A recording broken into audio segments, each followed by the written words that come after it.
देशप्रेमाने ओतप्रोत भरलेला, देशभक्तीचा सुगंध दरवळलेला, तिरंग्याच्या रंगात रंगलेला आजचा हा मंगलमय दिवस. आजच्या या मंगलमय दिवसाची पाहत होते आतुरतेने वाट.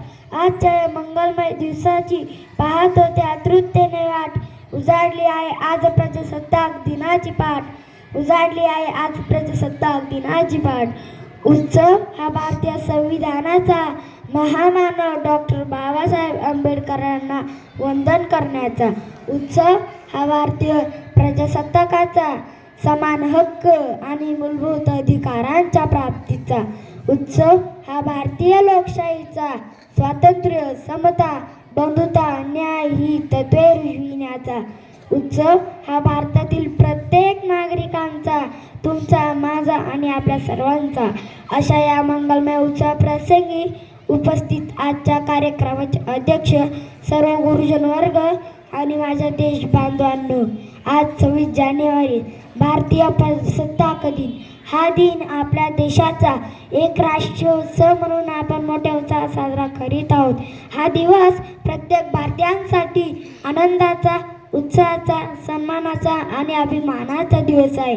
या मंगल दिनी तुम्हा सर्वांना प्रजासत्ताक दिनाच्या हार्दिक शुभेच्छा देतो आणि माझ्या भाषणाला सुरुवात करतो. मित्र, 15 ऑगस्ट 1947 रोजी आपला भारत देश इंग्रजांच्या गुलामगिरीतून स्वातंत्र्य झाला. पण स्वातंत्र्य मिळाल्यानंतर देशाला खरी गरज संविधानाची होती.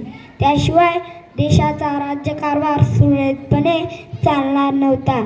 आपल्या देशात सर्वांना सुखसमाधानाने, शांततेत जगता यावे म्हणून संविधान निर्मितीचे महानत कार्य सुरू झाले. डॉक्टर बाबासाहेब आंबेडकर या महामानवाच्या अध्यक्षतेखाली नेमलेल्या मसुदा समितीने 2 वर्ष 11 महिने आणि 18 दिवस अथक परिश्रम घेऊन देशाचे समृद्ध संविधान तयार केले. 26 नोव्हेंबर 1949 रोजी संविधानाचा घटना समितीद्वारे स्वीकार करण्यात आला. भारतीयांना संविधानाची पहिली ओळख या दिवशी झाली. म्हणून 26 जानेवारी 1949 रोजी हा दिवस आपण संविधान दिन म्हणून साजरा करतो. तर 26 जानेवारी 1950 रोजी आपला भारत देशात हे संविधान अंमलात आले आणि आपला भारत देश प्रजासत्ताक लोकशाही गणराज्य म्हणून घोषित करण्यात आला. मित्रो, 26 जानेवारी पासूनच आपला भारत देश लोकशाही गणराज्य बनला.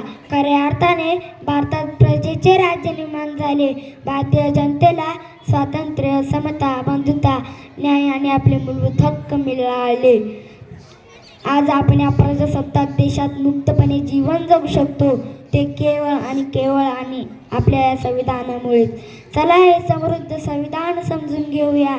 भारताचा राष्ट्रीय उत्सव हा प्रजासत्ताक दिन मोठा उत्साहात साजरा करूया.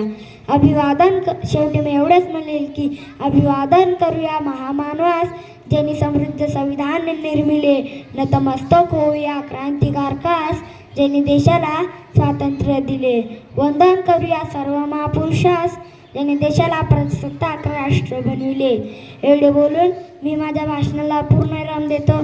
भारतीय प्रजासत्ताक दिन चिरायू हो. जय हिंद, वंदे मातरम.